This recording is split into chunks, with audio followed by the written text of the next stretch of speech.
All right, so starting off, known throughout the world of motorsports as an innovator, Chris Blair has been part of the team that has helped revitalize the old Gateway International Raceway.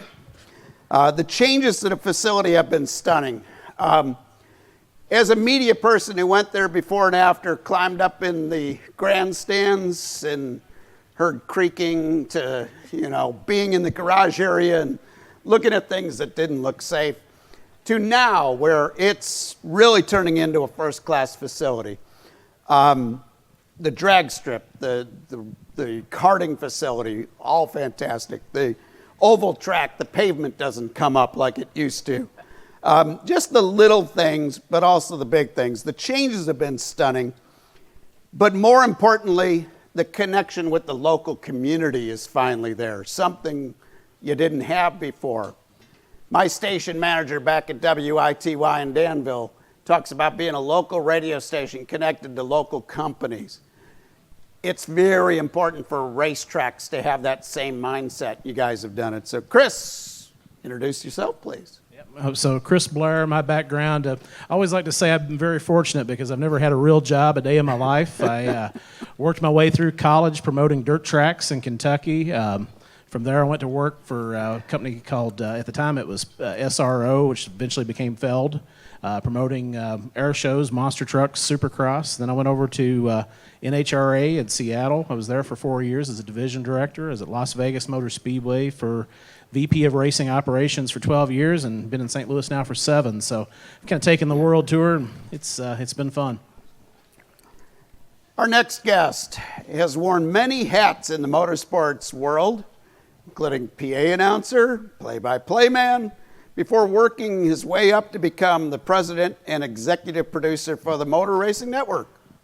Earning his communications degree from East Tennessee State, where I think you can kind of almost hear the rumble from Bristol from there. You can, yeah. Dave, you're now the president of Iowa Speedway. Please tell folks about yourself. Thank you. Well, I'm David Hyatt, and I'm president now of Iowa Speedway. Most of you probably that I know from my days at MRN, or slightly just before that, back when Al Gore and I invented the internet. I started NASCAR.com, and we've seen that really take off, and that was an exciting time as well. But I'm the guy that probably ought to have the rookie stripe on my back up here as it relates to track operations, but thrilled to be here to share what we can. And David, don't go anywhere, because as you hear, my voice is starting to break up. I might need help this afternoon. I got your back. Around my house, I'm known as Mr. Fix-It. That's a sarcastic comment, because I can't fix a damn thing. But our next guest, I'm pretty sure, could fix anything if he really needed to. He's the pavement doctor, having rehabbed many drag strips over the years, including emergency repairs during race weekends. That's the most impressive to me. He founded Total Venue Concepts back in 2015, and he can help get you more life out of your racetrack, whether it's a circle track, road course, or drag strip, or tell you when it's time to do the total repave. It's Kurt Johnson. Like you said, I'm Kurt Johnson. I come from the concrete industry back in the 90s and into early 2000. From there, I got invited to help Schumacher racing and drag racing, and worked there for quite a few years and put together some world championships with those guys. Moved into NHRA and started working more with the racetrack surfaces themselves. From there, went to Indianapolis Raceway Park, which is Lucas Oil Raceway now. Same thing, worked on the operations side. And from there, went to Norwalk, Summit Motorsports Park. Same thing, managed the racetrack. Worked more and more on surfaces. And then with Bader's help, I started Total Venue Concepts, which we make tons of track equipment, everything you need to put rubber on a track, take rubber off, spray them, any piece of equipment you need. We just innovated and built that. And then during that time, we also went into track renovations, and we can talk more about that later. But pretty much we can add considerable time to a track life-wise for a fairly low investment compared to replacing it. That's kind of my story. Our final guest on the end is a regular here at the Racetrack Business Conference out in the audience. It's been, what, 2 or 3 years? Second year. Okay. Well, often as it happens here at the Racetrack Business Conference, when you sign up again, Tim often puts you on a panel.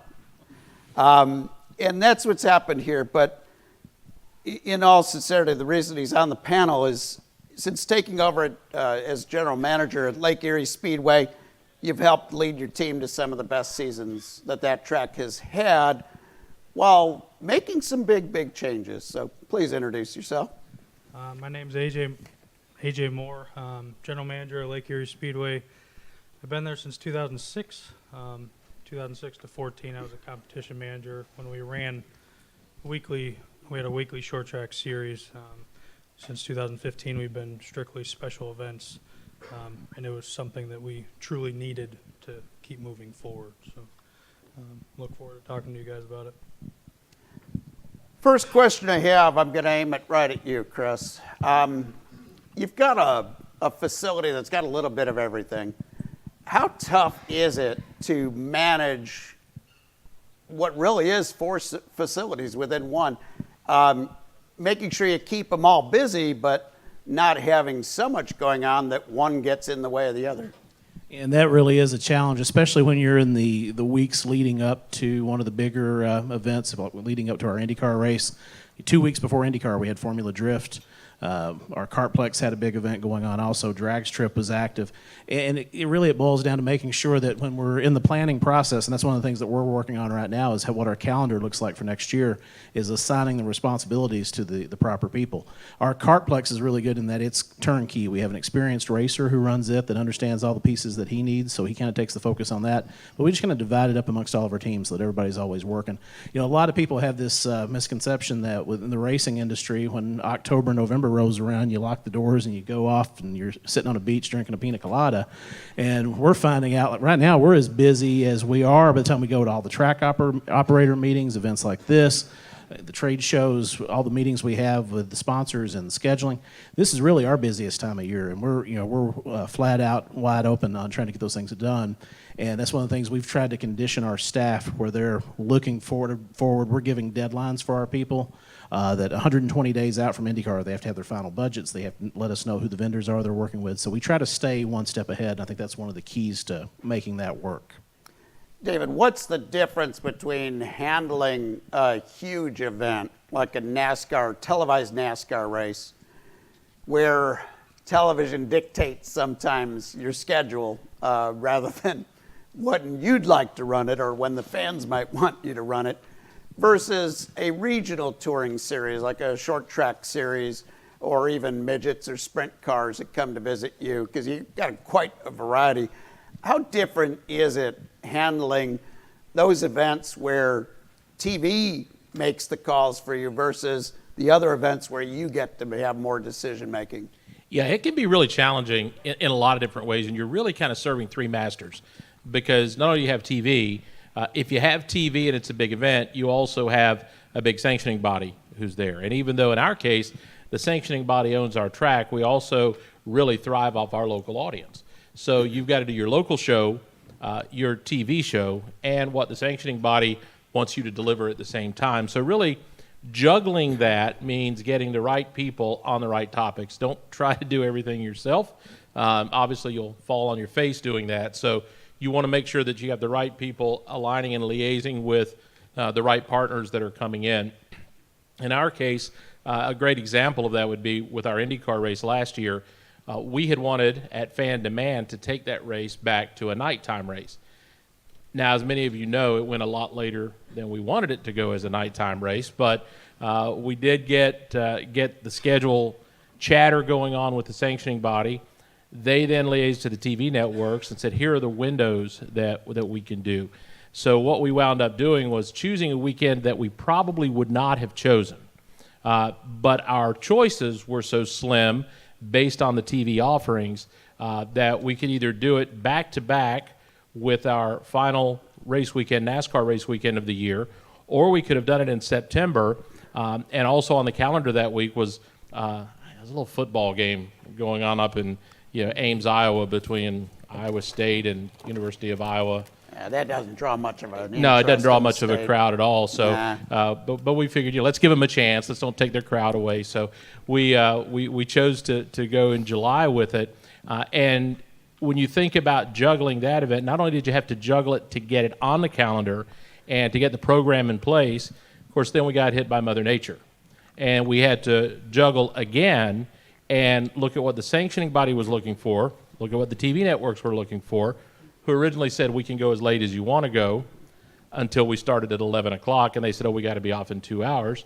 And then we had, of course, the local fans who we didn't want to see turn away, and that's always an unfortunate thing when your fan stays there half the day, can't see the race. So it's not an easy task, but it's a matter of really just being ready to address it when it comes up and putting the right people on the liaison roles with those respective parties. AJ, you guys made a tough decision there at Lake Erie to get away from regular racing and to concentrate more on the specialty events at your track. How tough of a decision was that? And is that going to be the future for more and more tracks to survive in today's economy? One, it's a tough decision to make. I mean, when you're, since 2002 to 14, you're doing the same weekly racing show, each summer. You have the competitors and all that stuff. But as a business, in 2015, we had to make a decision. Are we going to be irrelevant, or are we going to keep going with this? And that was a decision we had to make, in order to keep going in the community and bringing events to our community. If we didn't make that decision, I mean, who knows what the future would have been. And I do see a lot of other events, whether they go, or venues go strictly special events, or if they do strictly special events, just auto racing. People are learning that, the weekly show might not work in a lot of the areas. We all know that if you bring in World Outlaws, your crowd is more than likely going to be great. The next week, you could have 400 people in the stands. I mean, it's just how it goes, and it's a tough thing to keep the business going with that. So, I mean, yes, I do think a lot of venues might drift into the special events category. It doesn't hurt to take a weekend off, during the fair. It doesn't hurt to bring in a 5K run, to take a weekend off to let your competitors take a break. Drivers have changed, They have families, that aren't always at the racetrack now. So, yes, they want a weekend off to go on a summer vacation with their kids. Times have changed. Kurt, I've been to a lot of tracks, especially here in the Midwest, that we get the freeze-thaw cycle. It doesn't take long to screw up a short track or any kind of track. When you go to a facility and you kind of look at where the state of the state is, I see some lousy repairs out there. What are some of the biggest mistakes that you see some track operators and owners making that they were trying to save money, but it cost them money in the end? So I think probably one of the biggest mistakes I see is people look at the surface, and everything's about the surface of your racetrack. Typically, what really causes deterioration of asphalt or concrete is really well below the surface. So I think a lot of the times the mistakes, there's two actually. I should back up a little bit. A lot of times the surface comes apart during a large event. It just always happens. So you're doing an emergency patch, and a lot of times those patches stay in. And so when you do an emergency patch, you got to just put it in your notebook, assign it to the person, a bill it to somebody that's got to get fixed properly. So let's set that aside. The second biggest thing is that people just try to repair the surface. And like I said, generally there's something going on underneath the surface that we got to fix so that it doesn't happen again. And so I think that's the biggest thing, is making a complete repair, taking a good assessment of what's going on, and figuring out what caused it to fix it. Makes a lot of sense. All right, Chris, again, as I said, you're a multifaceted facility, and the whole idea is to get as many track days as you can out of a facility like yours, but you are in the Midwest, and well, you got a little better climate than some of the areas up across Wisconsin, Minnesota, and maybe even Iowa. Can you have too many events on the schedule? Can it kind of just wear your staff out, and not bring as much bang for the buck after a while? And that's one of the things that we're very aware of and try to focus on that for a couple of reasons. One, for staff burnout, but then also at the same time for cash flow during those rainy seasons. One of the things that we try to do, especially in April, May, early part of the year, is try to go out and find some rain or shine type events. That's the great thing about having a road course, because they're going to run rain or shine. 5K runs are great because they'll take it, or a swap meet, they'll take it, where a lot of times everybody gets so focused on trying to deliver the race. So what we've tried to do is balance that schedule so that on any given weekend I will have 2 rain or shine type events during those high risk times, and then have the others, so that if we do lose the drag race or if we do lose something, there's always that other revenue coming in. And it doesn't work the weekends we have a huge event because we're using the whole facility. But there's a lot of times that's been the difference maker for us, and what's saved us on some of our on the flow, especially in the early days when we were truly, before we had IndyCar, before NASCAR came back, and it was true grassroots.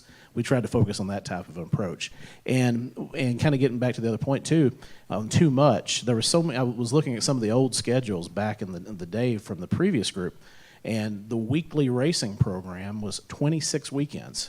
We've trimmed that down to 8 or 9 weekends because it was like they kept going to the same formula and no one wanted to make change. And as Kurt said, and Dave said, the whole thing has changed with how many times people actually want to go to events anymore. It's a matter of, everything's different. Used to, when I was younger, I'd go to races 3 nights a week. Now I maybe go 3 times a month. So trying to figure out that balance is really important for both on the operations side, and for the facility and for your staff. I think you have to balance that with what your community expectations are as well. We've discovered that getting greater community involvement, particularly where we are, we're not in a huge metro. We're 30 miles east of a decent-sized metro, and you want your community to support you, but you need some of those outlying communities to support you as well. So scheduling those events that complement what others are doing in the marketplace is critical to laying out your calendar, and especially when you're like where you are, where we are in the Midwest, where you get these weather bouts that, whether it's rain or shine, temperature can often drive whether someone is going to come out, and we have to make sure that we're driving that balance in addition to the fatigue it may give your employees. Very good point. AJ, how do you guys figure out which specialty events are the best ones to run? And from your track record of trying a little bit of everything, what are some of these specialty events that you would advise other track owners to add, even if they're going to stay with a pretty regular racing program? Obviously, we all know monster trucks is a big one that you can fit in between, and then like a destruction show, a thrill show, that's a good one to kind of fit in there, because you'll bring the people in. People love to see crashing. You have to do a lot of homework when you're going to try to venture into the special event market. I've fell victim to some bad promoters that I've brought in, and you kind of get stuck, with whether it be unpaid bills or whatever. So you just kind of have to watch that. One of our newest ones, and might not be new to some other people. I know Chris, I believe, does an event around this, but drifting. If you have a road course or an asphalt track, find a group to bring it in. 3 years ago, we started with 12 drift cars, and now our last event we had 110. So it's, and they will help you do pretty much all the work. I've never ran a weekly race event to where if I was short on staff to go up with a race car driver, hey, can you run grid for us so we can do practice? Not a chance. These drifters will do it. They'll do everything. You just open the door for them, and they'll pay you to come in. So it's a good thing to have. Kurt, is there anything from a track maintenance and track preservation standpoint that you look at some of these special events as the track doctor and go, man, are they causing themselves problems? Monster trucks. Yeah. They're really hard on a track. Well, they stay on the infield most of the time. Not at Norwalk. But I was at a drift event this weekend, and when I went into this thing, I was actually grinding a drag strip in Phoenix, and they had a huge drift event going. I was shocked, and it's just a good segue into it. They probably had a crowd of, I'd guess, over 1,000 to 1,500 people all weekend. And the other thing is, it seemed like it was a changing crowd, so I believe that they were paying coming in. This thing was going from 7 in the morning till 9 at night. I got so tired of hearing turbos pop. And but I guess kind of where I'm segueing in is I figured they were destroying that road course. And I really did, because, they're just spinning those tires constantly, and they had a couple hundred cars. I went and walked it, and it did not hurt the racetrack at all. Actually, I kind of think road course-wise it improved it, because they were actually filling in aggregate degradation. They were filling it with rubber. So, and they were on the Bondurant course, so I'm guessing Bondurant's pretty good this week. But monster trucks are pretty hard on a course. How many people here drag race or are in the drag racing business? All right, we got a couple. Radial racing's getting to a point now where we're actually starting to hurt racetracks. We're putting so much glue on these things to get these times that are unreal. We're in the 350s on radials right now, and but we're putting so much product on the racetrack that as you get into an older track that's, say, 10 to 15 years old, where you have some concrete degradation to start, we're putting so much glue on it that it can pull it off. So that's something that drag strips need to watch. Yeah. He goes through about 20 barrels every weekend that he comes to my place. So Kurt comes into our place probably 6 or 7 times a year, both on the oval and the drag strip. And the drag radial guys, the amount of glue, and we really didn't start seeing problems with our drag strip until those races. So now we're trying to, it's all Kurt's fault. So he has to fix it. He caused it, so now he's got to fix it. And kind of with that, I think also as a track owner, Chris and I have had this conversation. We got to look at the ratio of the people that are coming to what we're doing to the racetrack. And so records are great. It brings cars in. Having that low number brings cars and people in.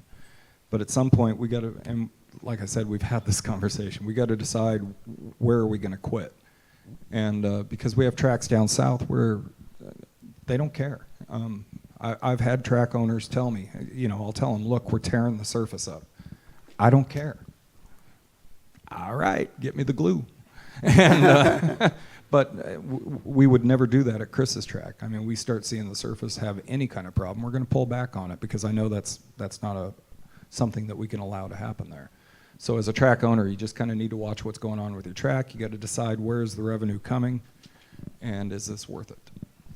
Earlier in the day, when we were talking about marketing, we were talking about new ways or additional ways to get some revenue going, and different ways to reach the audience and whatnot. I go to some short tracks as a fan or media around the Midwest, and I look at their signage. I'm just like, what are you doing? You're not putting out a very good image. I don't feel like I want to be here. Yet I go to other tracks and I see, I see the streaming video or, billboards or whatever, and all of a sudden I'm really excited about being at that track. But they're also marketing to me in subliminal ways as I'm watching these videos. There's ads going through as well. Have the luxury of being from Danville, Illinois, the home of Watchfire signs.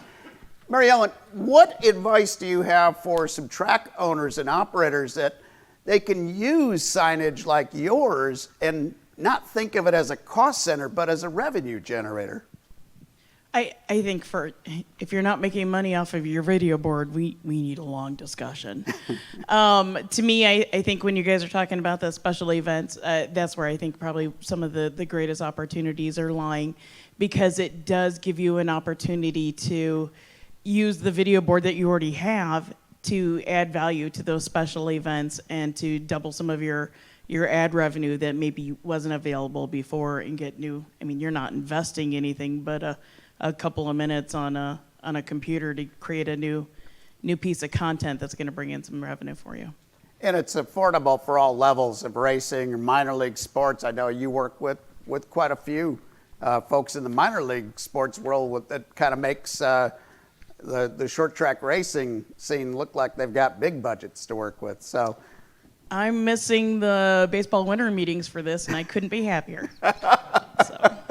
So connect with Mary Ellen and watch for our signs. It might be another solution for you guys. What kind of ways are you using signage at the track, other than just the traditional billboard that we all see at every track? Chris, how are you using that out of Gateway? How are you using your signage to maybe generate some income? Well, one of the things that we're very fortunate with is that if you've ever been through St. Louis, we're right off of Interstate 55 and 70, and we have this big monster grandstand behind us that faces the interstate. And that was one of the things when Curtis Francois bought the racetrack. If you were traveling along the interstate, you couldn't see the racetrack. And he said, people need to know we're here. So he cleared out a huge area of a protected wetland, which created a few issues. But we got it where you could see the racetrack when you're driving up the road.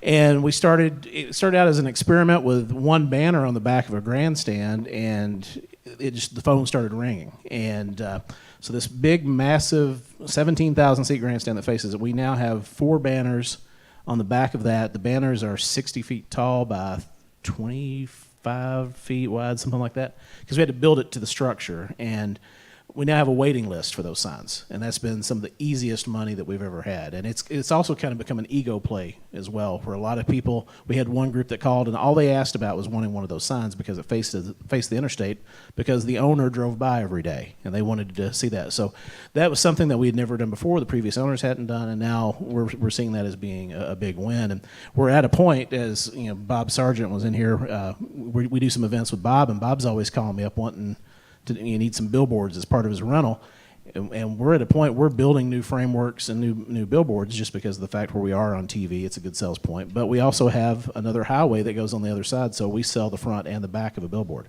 So it was an approach that the previous ownership group really didn't do a lot with it. We're really aggressive on trying to get that out there, and it's working well for us.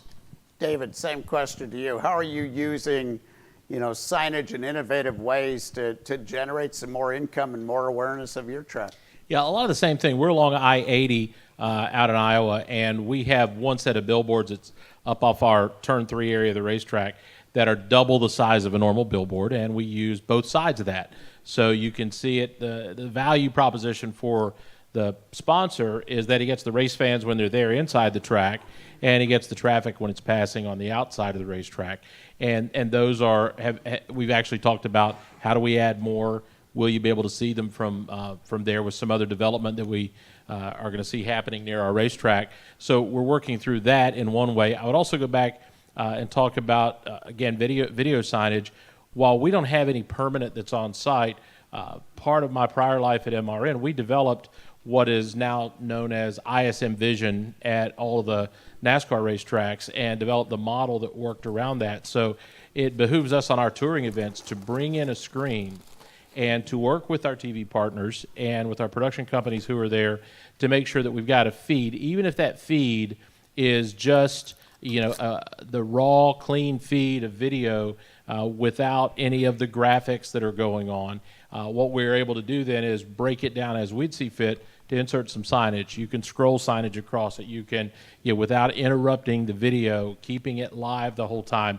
People can see the replays as they're being racked up in the production truck. So those things are very much something you really need to latch onto. You can do them for a little bit of cost, and it's a great value back to your sponsor.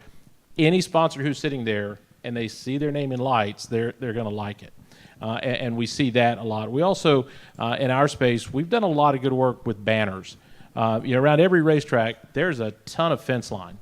I mean, you just think about how many miles of fence you probably have around even the shortest of racetracks.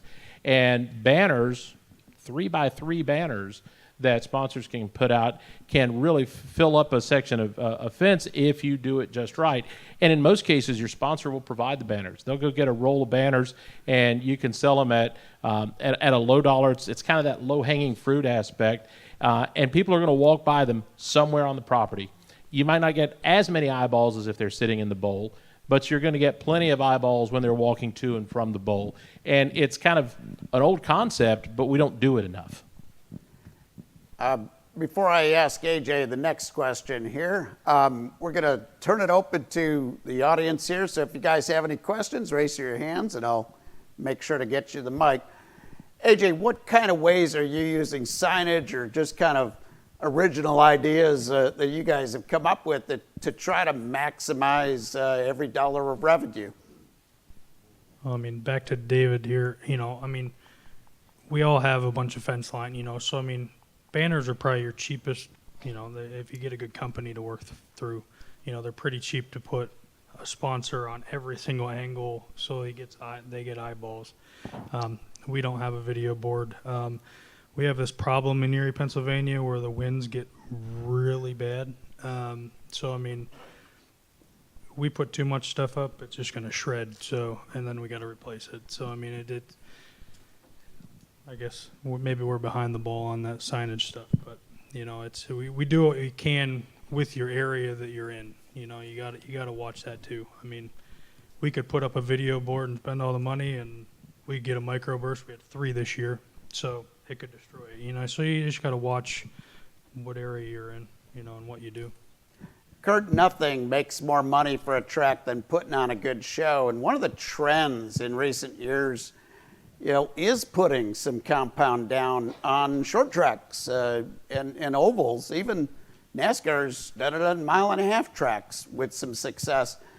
Are there any downfalls to putting that grippy stuff up on a short track? If you were going to do it on a weekly basis, will it cause the more wear and tear on your pavement? Or what do you think? Is that going to be a trend that we see more to try to widen out the groove and get better racing?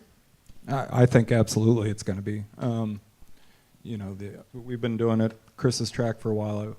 Actually, it started back in Vegas at their bull ring, basically putting traction compound and rubber where the cars should not be, and allowing them to have a groove that's higher and higher and higher. For example, at the truck race, we do nothing with the race groove, and actually we do nothing about a half a groove above that, and then progressively it gets stickier as you go up, and it's almost drag strip as you get up to the top. Chris has hard numbers on this, but thanks to Kurt, we had 800 in a 160 lap race on a 1.25 mile oval.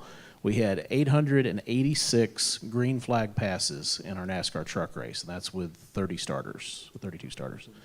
That's pretty incredible. And with our lead changes, we saw our lead changes increase from somewhere between 6 and 8. This is green flag lead changes, not pit stop green flag or pit stop changes.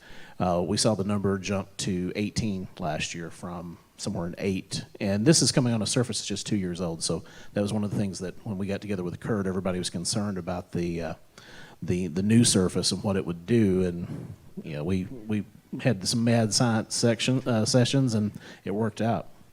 And with that, there's several different philosophies going into this, kind of depending on what group is putting it on. That's probably the best way to put that. I don't really believe in putting glue on the racetrack for a circle track car. I think the glue inhibits the car from rotating the way it should. So we use some different chemicals that basically just promote rubber on the track. And so what we're really trying to do is give them rubber grooves.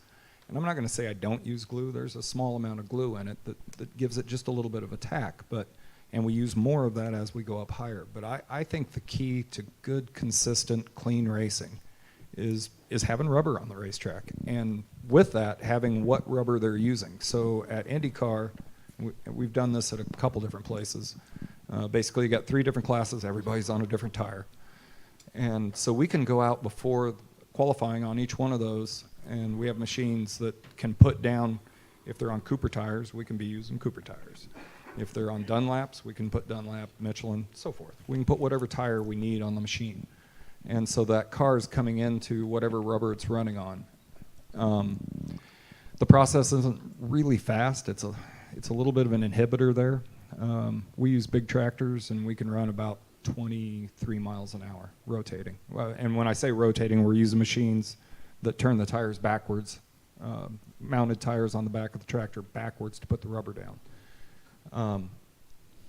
I worked with Formula One group a few years ago, and I'm not going to go into all the details, but we basically have a machine that's ready to build that I could run at 100 kilometers per hour to do a road course.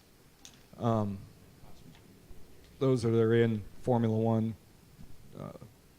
Somebody passed away there, and the deal kind of went down because it's all new management right now.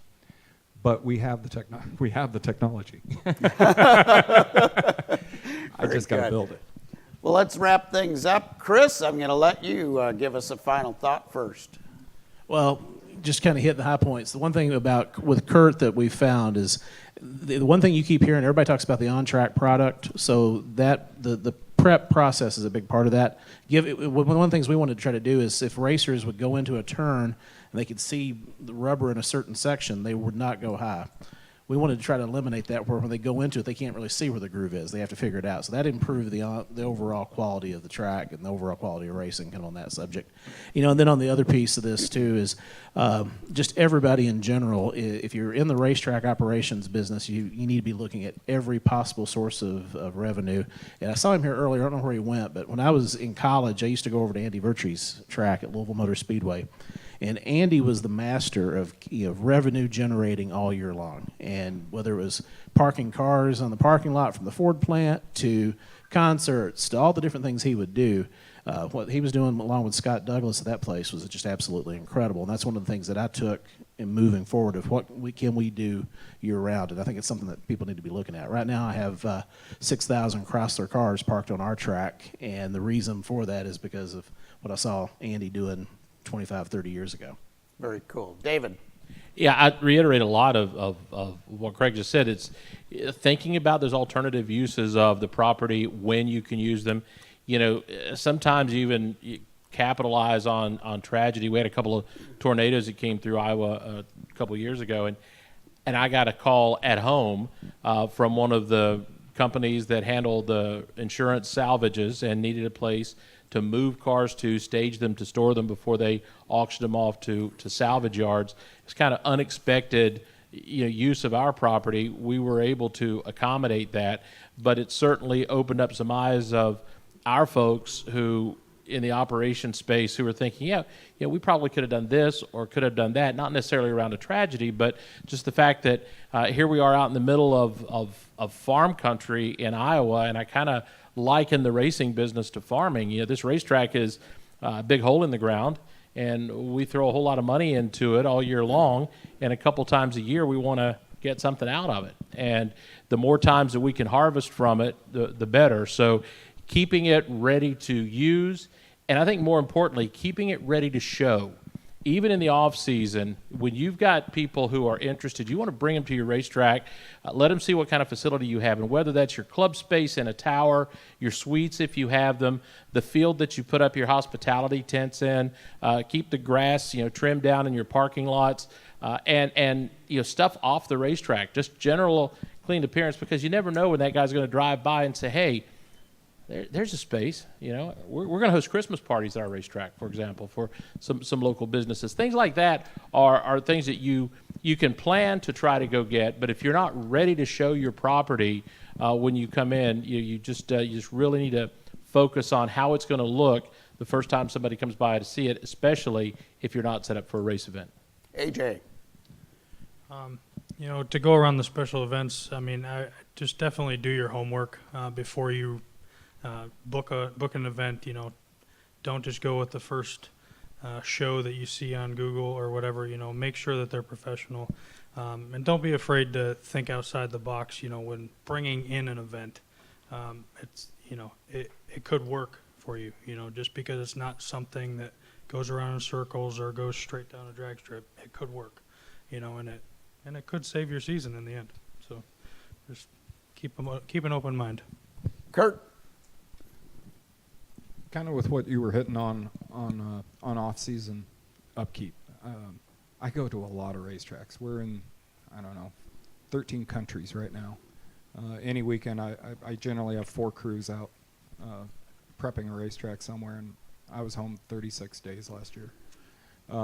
So we're at racetracks all the time, and one of the biggest things that I can't stress is, and I'm not on the surface right now, this is selling.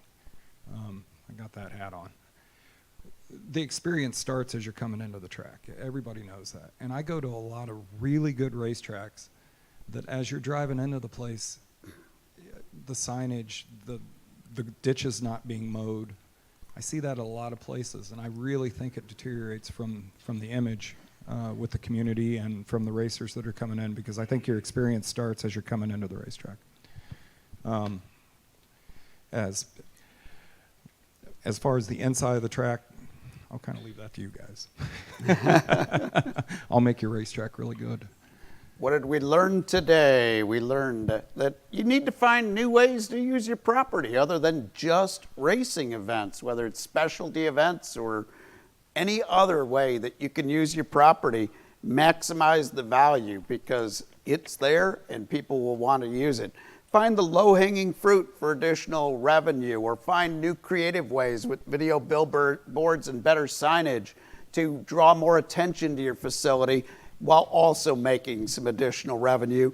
And number 3, it's possible to get more life out of your track or more excitement out of your track through proper pavement management with a pavement doctor. Let's give these folks a big round of applause.